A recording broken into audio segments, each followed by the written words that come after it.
Es importante que aprendamos a sanar. Esta grabación podría causarle una reacción emocional intensa. Recuerde que siempre puede llamar al 988 desde tu teléfono en los Estados Unidos, para pedir ayuda si está pensando en hacerse daño a sí mismo. Comenzamos. Capítulo 3.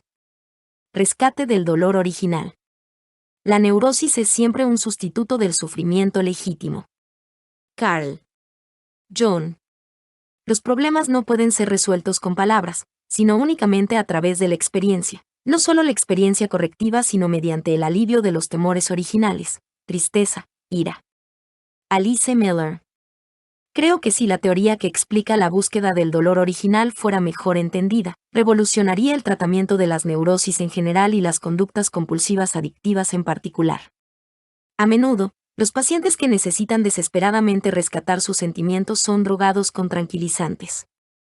En nuestro centro de tratamiento Life Plus, en Los Ángeles, hemos tropezado con algunos profesionales de la salud mental que no pueden entender por qué no deseamos prescribir medicamentos a nuestros pacientes. Creemos que la única manera de superar los desórdenes compulsivo-adictivos es mediante el rescate de los sentimientos. Nos especializamos en el tratamiento de la codependencia, que tiene su origen en la vergüenza malsana que nos produce el sentimiento de inseguridad y de incapacidad como seres humanos. La vergüenza /diagonal, que debe ser una saludable señal de limitación, se convierte en un agobiante estado de ser, en una identidad. De esta manera, el individuo pierde contacto con su yo auténtico, y luego solo consigue lamentarse por la pérdida de esa identidad. Clínicamente, esta situación se denomina distimia o depresión crónica leve. En mi libro Bradshaw Sanando la vergüenza que te atrapa, demostré cómo la vergüenza recurrente es la emoción dominante. Vincula nuestros sentimientos con la vergüenza, de modo que cuando sentimos ira, pesar, temor o incluso alegría, también sentimos vergüenza. Pasa lo mismo con nuestras necesidades e impulsos. Una vez que nuestros sentimientos están dominados por la vergüenza, nos aturdimos. Este aturdimiento es la precondición de todas las adicciones, porque la adicción es la única forma en que la persona puede sentir. Por ejemplo, un hombre crónicamente deprimido que se convierte en un ejecutivo superactivo solo es capaz de sentir cuando está trabajando. Un alcohólico o un drogadicto se sienten bien cuando bebe o cuando consume drogas que alteran el humor. El adicto a la comida experimenta una sensación de satisfacción y bienestar cuando tiene su estómago lleno. Cada adicción hace que la persona tenga sensaciones agradables o que evite las sensaciones dolorosas. La adicción altera el dolor del niño interior espiritualmente herido. Uno queda dolorosamente degradado ante sus propios ojos y se convierte en objeto de desprecio para sí mismo. Cuando una persona cree que ya no puede ser, pierde el contacto consigo misma. Los estados de éxtasis en una adicción le brindan una sensación de bienestar y de comunión. Cada vez que una persona con su vergüenza bien desarrollada hurga en sus sentimientos, se siente atormentada. Por eso, opta por atenuar ese dolor. La atenuación de nuestro dolor se logra a través de la defensa del ego, recurso que utilizamos cuando la realidad se vuelve intolerable. La defensa del ego puede adquirir diversas formas. La negación, no está ocurriendo realmente; la represión, nunca sucedió; la disociación, no recuerdo lo que sucedió; la proyección, te ocurre a ti, no a mí; la conversión, como cuando tengo una relación sexual siento que está sucediendo; y la minimización, sucedió, pero no tiene importancia. Básicamente, a través de la defensa de nuestro ego nos distraemos del dolor que sentimos. La supremacía de las emociones. El psicólogo Sylvan Tompkins realizó una importante contribución a nuestra comprensión de la conducta humana al plantear la supremacía de las emociones. Nuestras emociones son formas de experiencia inmediata. Cuando experimentamos emociones, entramos en contacto directo con nuestra realidad física. Debido a que nuestras emociones son una forma de energía, son físicas, se expresan en el organismo antes que nos percatemos conscientemente de que están allí. Tompkins identifica 9 emociones innatas, que se manifiestan en diferentes expresiones faciales. Cada niño nace con estas expresiones grabadas con anticipación en sus músculos faciales, y los investigadores han mostrado que los seres humanos de todas las culturas identifican estas emociones de la misma manera. Son las comunicaciones básicas que necesitamos para nuestra supervivencia biológica. A medida que nos desarrollamos, las emociones se convierten en el medio para pensar, actuar y tomar decisiones. Tompkins considera que las emociones son nuestros motivadores biológicos innatos. Las emociones intensifican y amplifican nuestra vida. Sin emociones, nada importa realmente. Con emoción, cualquier cosa es trascendente. Según la teoría de Tompkins, los 6 motivadores principales son el interés, el goce, la sorpresa, la pena, el miedo y la ira. Este autor considera a la vergüenza como una emoción auxiliar caracterizada como un súbito, inesperado descubrimiento que detiene o limita lo que está ocurriendo. Nuestros mecanismos defensivos nos dan las respuestas innatas. Cuando olemos algo malsano, nuestro labio superior y nariz suben y la cabeza se va hacia atrás. Cuando probamos o ingerimos una sustancia perjudicial, el disgusto provoca que escupamos o que vomitemos. Como nuestros otros reflejos, estos han evolucionado biológicamente para protegernos de las sustancias peligrosas, pero también los utilizamos para manifestar nuestras aversiones no físicas. En pocas palabras, nuestras emociones son nuestras más grandes facultades. Las tenemos para cuidar de nuestras necesidades básicas. Cuando una de nuestras necesidades está siendo amenazada, nuestra energía emocional nos lo hace notar. Se acepta que mostremos nuestra alegría, interés o sorpresa que, según Tompkins, son emociones positivas. O al menos eso se nos dice. Pero cuando reprimimos nuestro temor, tristeza y enojo, también activamos nuestra capacidad para sentir emoción, interés o curiosidad. Como eso es lo que les ha sucedido a nuestros padres, ellos no nos permiten tener estos sentimientos. A los niños se los avergüenza por ser demasiado emocionales, curiosos e inquisitivos. El modelo de terapia de Harvey Jackens, llamado asesoramiento de reevaluación, es similar al rescate del dolor original. Jackens sugiere que cuando la emoción que acompaña a una experiencia traumática es bloqueada, la mente no puede evaluar o asimilar esa experiencia. Cuando la energía emocional bloquea la resolución del trauma, la mente misma queda reducida en su habilidad para funcionar. Con el paso de los años, la capacidad de la mente se ve menguada cada vez más porque el bloqueo de la energía emocional se intensifica con cada experiencia similar. Cada vez que tenemos una nueva experiencia, que de alguna manera es similar al trauma original, nuestros sentimientos adquieren una intensidad desproporcionada con respecto a lo que realmente sucede. Previamente me he referido a esto como regresión de edad espontánea. Nos ocurre lo que al famoso perro de Pavlov, al que se le hacía oír el sonido de una campana cada vez que iba a recibir alimentos. Después de cierto tiempo, el oír la campana provocaba en el perro una intensa salivación, aunque no se le diera ningún alimento. De igual forma, nosotros podemos sentir una inmensa tristeza cuando escuchamos un villancico navideño que despierta en nuestra memoria la escena de nuestro padre embriagado, arruinando la Navidad. El niño herido que se encuentra en nuestro interior está lleno de energía no resuelta, debido a la tristeza de los traumas de la niñez. Una de las razones por la que poseemos la tristeza es para finiquitar los sucesos dolorosos del pasado, así nuestra energía puede ser utilizada en el presente. Cuando no se nos permite lamentamos, esa energía se congela. Una de las características de las familias disfuncionales es que en ellas está prohibido sentir. Esta situación no le permitió a su niño interior saber siquiera qué era lo que usted sentía. Otra peculiaridad de este tipo de familias es que en ellas la norma es no hablar, por lo tanto, la expresión de las emociones está prohibida. En algunos casos, esto se refería a que usted solamente podía expresar ciertas emociones. Según las familias, existen diferentes variaciones sobre sus reglas de no hablar. En mi familia, todas las emociones, excepto la culpa, estaban prohibidas. Se las consideraba una debilidad. Se me decía una y otra vez: no seas tan emocional. Mi familia no. Era distinta de las miles de familias occidentales que cargan con la tradición de 300 años de racionalismo. El racionalismo es la creencia de que la razón es suprema. Ser razonable es lo que constituye ser humano, mientras que ser emocional es ser menos que humano.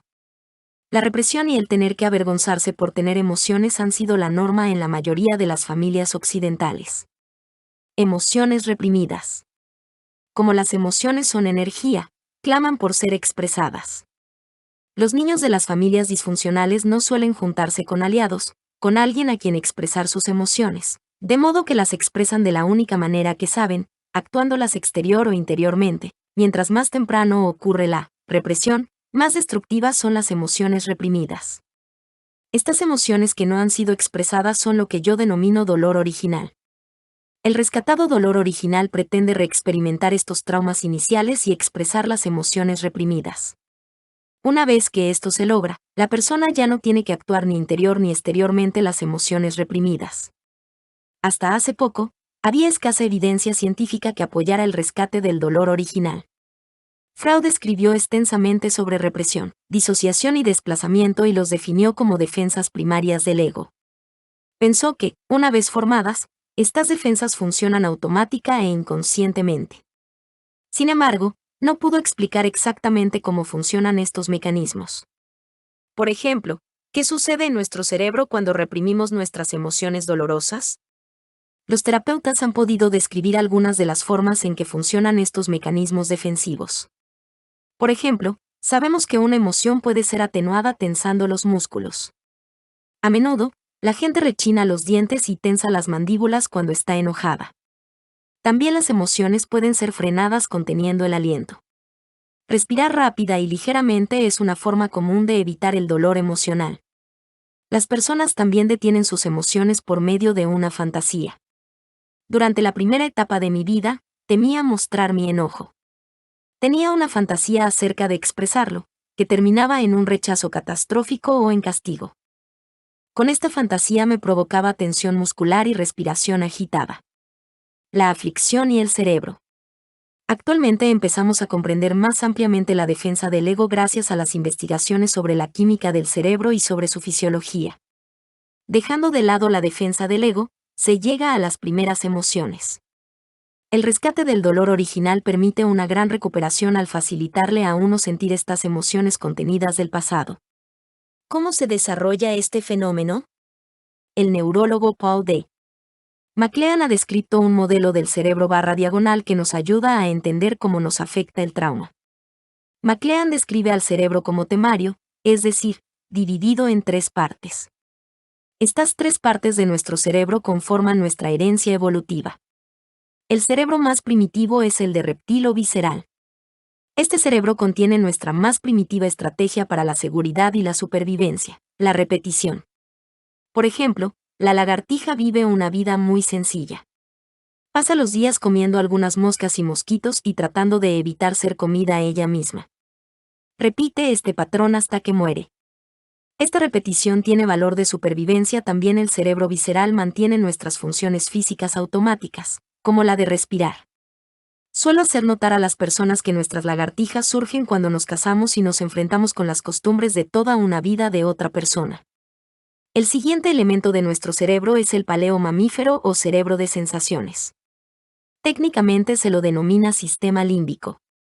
Cuando entraron en la escena evolutiva los mamíferos, de sangre caliente, nació la energía emocional. El sistema límbico contiene nuestros sentimientos de excitación, placer, ira, miedo, tristeza, alegría, vergüenza, disgusto y asco. El sistema más sofisticado de nuestro cerebro es la neocorteza o cerebro pensante. A través de él, somos capaces de razonar, utilizar el lenguaje, hacer planes para el futuro, resolver problemas complejos y muchas otras cosas. Según MacLean, estos 3 sistemas cerebrales son independientes, pero se complementan para mantener el equilibrio de todo el cerebro. Ese equilibrio está gobernado por la necesidad de mantener al mínimo la aflicción dolorosa. El cerebro no tiene ningún problema con las aflicciones ocasionales de la vida.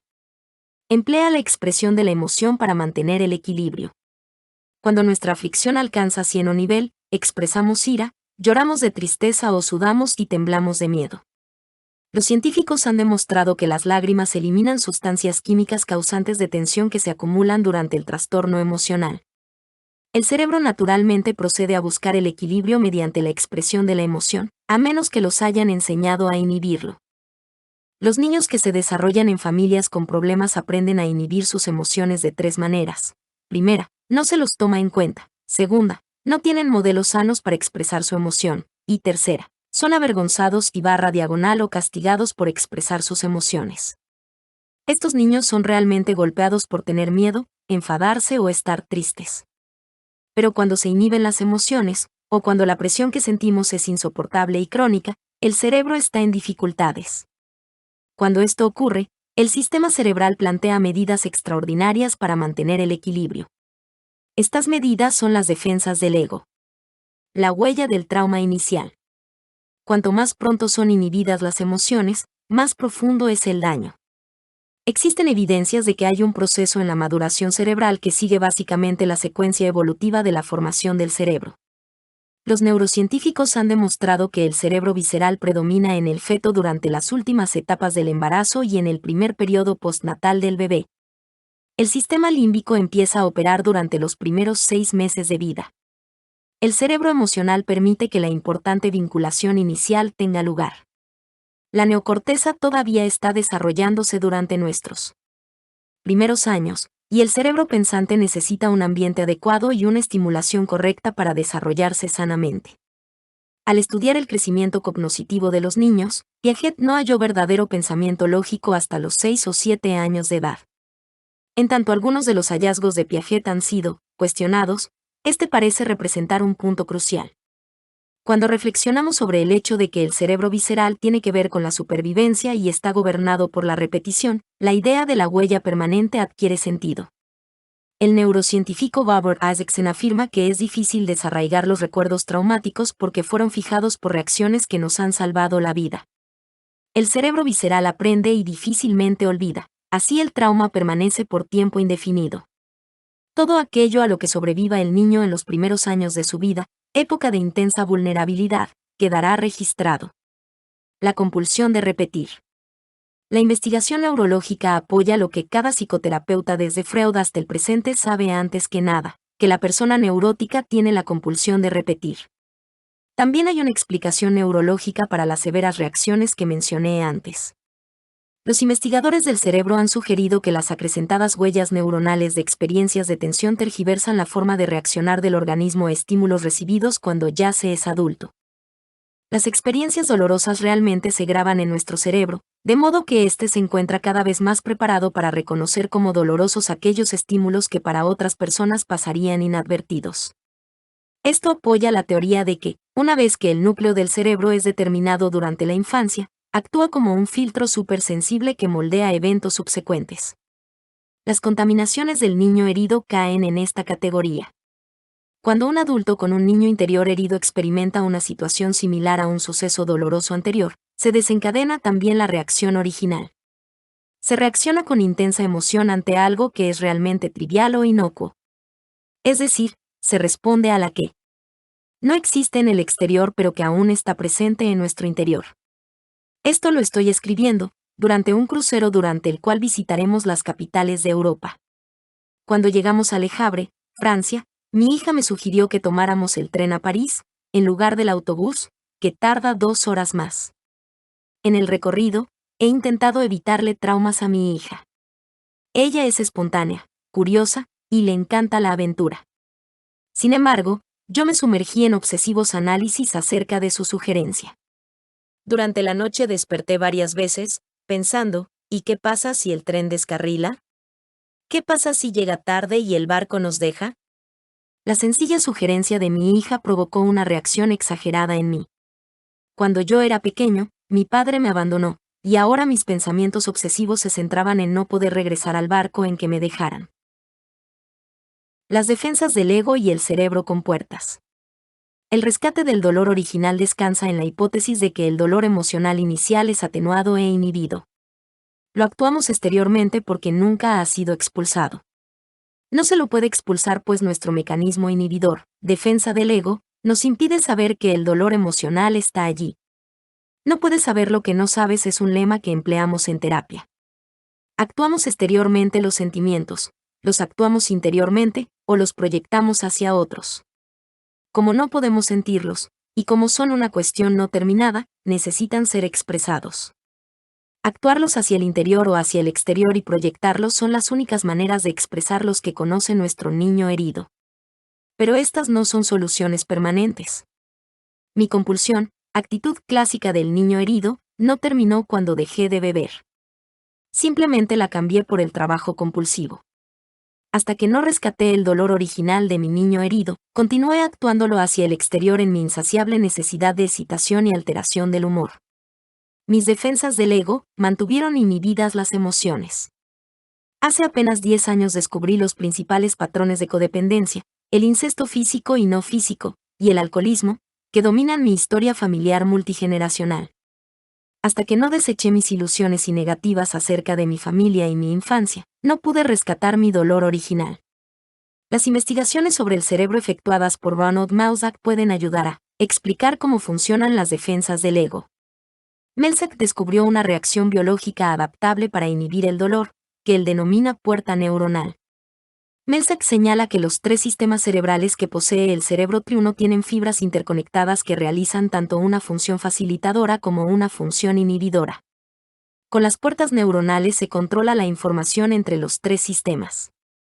Lo que llamamos represión puede ocurrir principalmente en la puerta que está entre el cerebro que piensa y el que siente.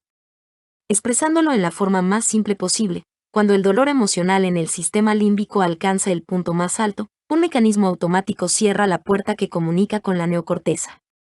Es como si un ruido intenso llegara de otra habitación y usted cerrara la puerta para no oírlo.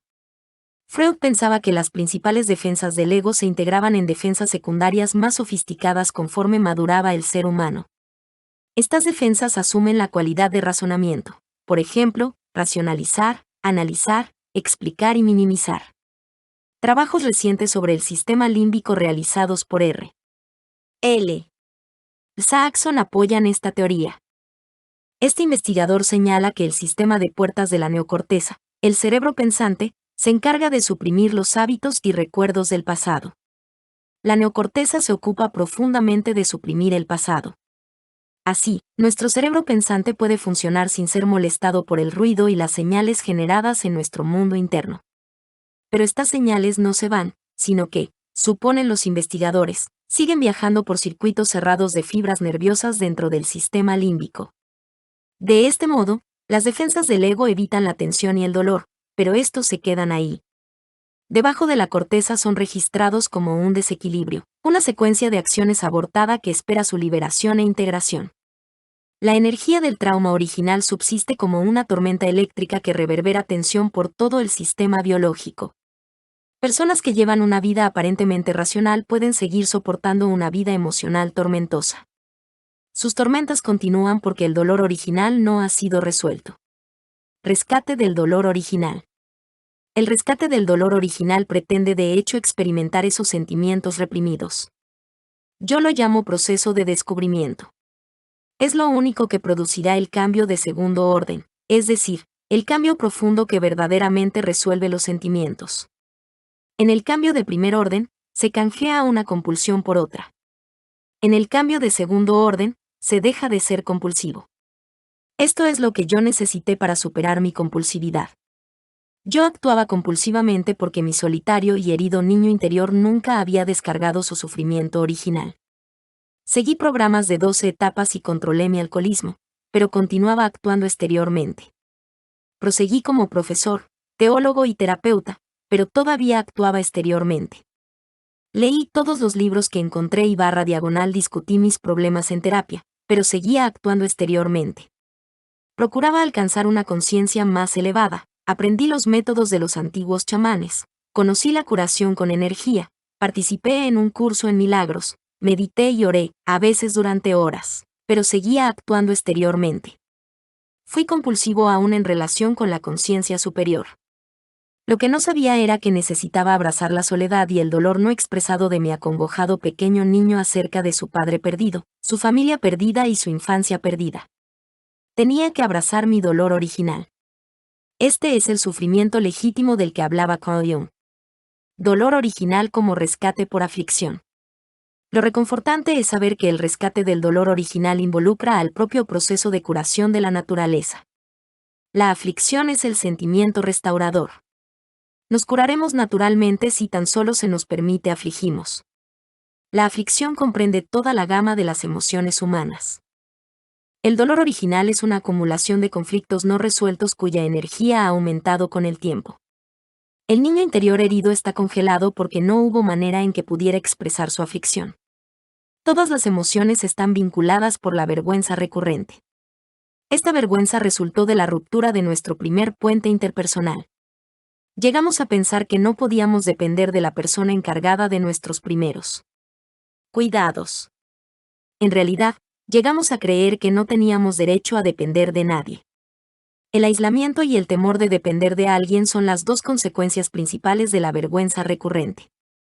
Restauración del puente interpersonal.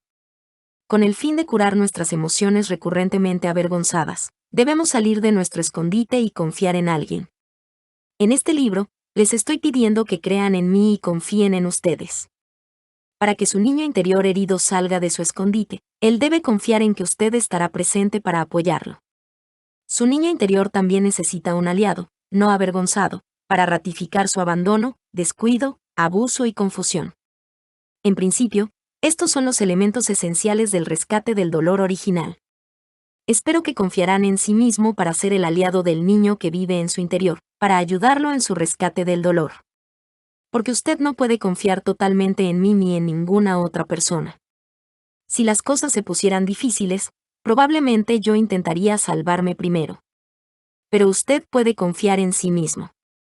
En Advice from a Failure, Joko Ordet lo expresó con estas hermosas palabras: entre toda la gente que llegará a conocer, usted es el único al que nunca abandonará o perderá.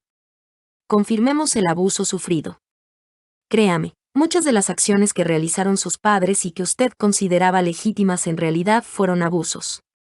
Si todavía se siente inclinado a minimizar y diagonal o racionalizar las maneras en que fue avergonzado, ignorado o usado para que sus padres se desahogaran, ahora necesita aceptar el hecho de que esas cosas verdaderamente hirieron su alma. Algunos de ustedes fueron hechos víctimas de agresión física, sexual o emocional. Extrañamente, mientras más abusos se convinieron contra usted, más creyó que era usted el malo y más idealizó a sus padres.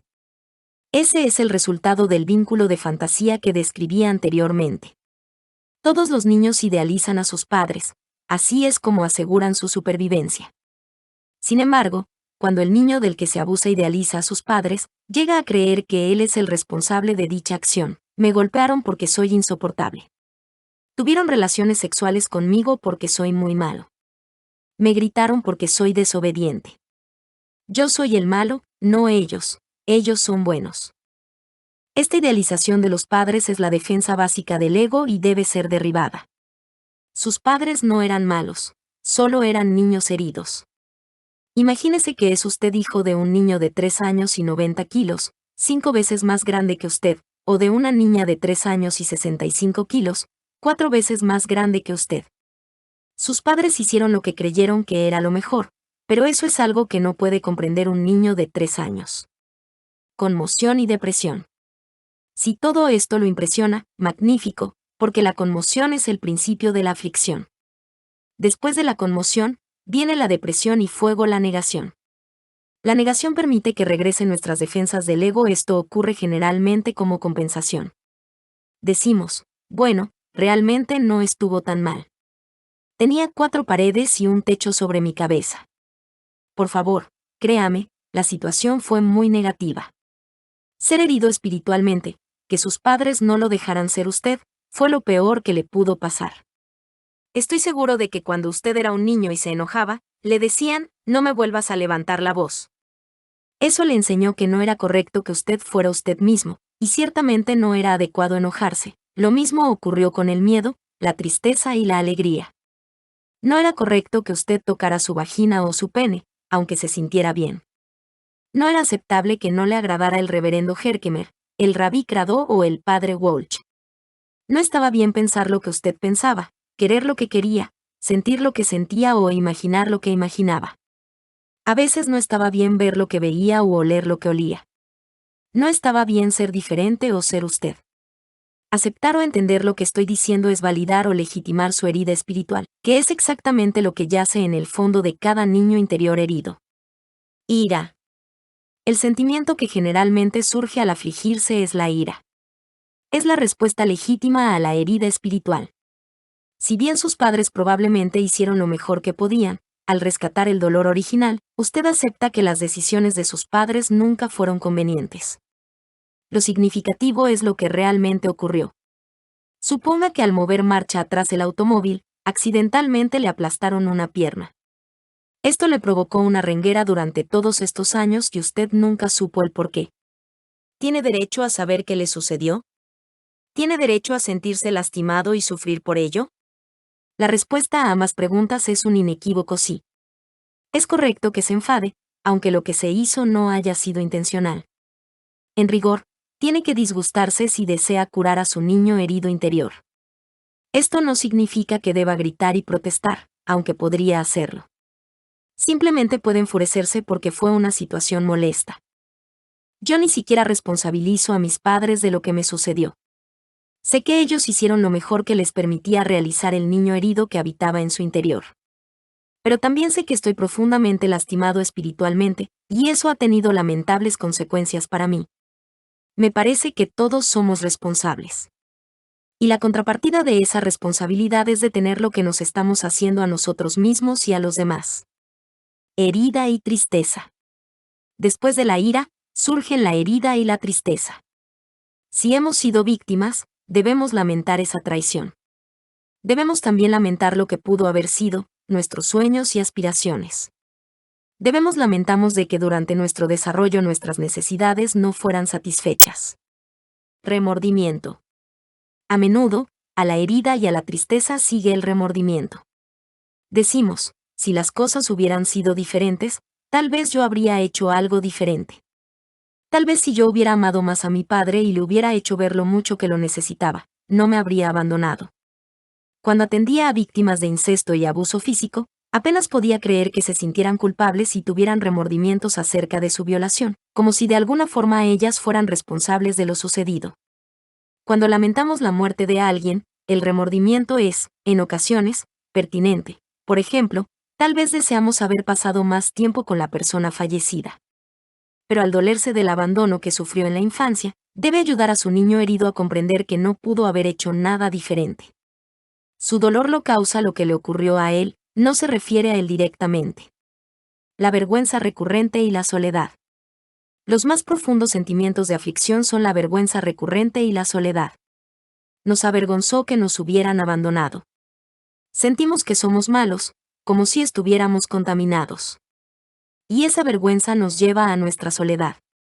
Como nuestro niño interior se siente inseguridad y torpe, tiene que cubrir su verdadero yo con uno falso. Entonces llega a identificarse con su falso yo. Su verdadero yo permanece solo y aislado. Permanecer con estos sentimientos dolorosos es la parte más dura del proceso de aflicción. Es difícil mantenerse en ese nivel de vergüenza y soledad, pero al percatarnos de estos sentimientos, estamos del otro lado. Encontramos al yo que ha estado escondido. Porque como lo escondimos de otros, lo escondimos de nosotros mismos. Al abrazar nuestra vergüenza y nuestra soledad, empezamos a descubrir nuestro verdadero yo. Percibamos los sentimientos. Todos estos sentimientos necesitan ser vividos. Necesitamos irrumpir y acometer, sollozar y llorar, sudar y temblar. Todo esto toma tiempo.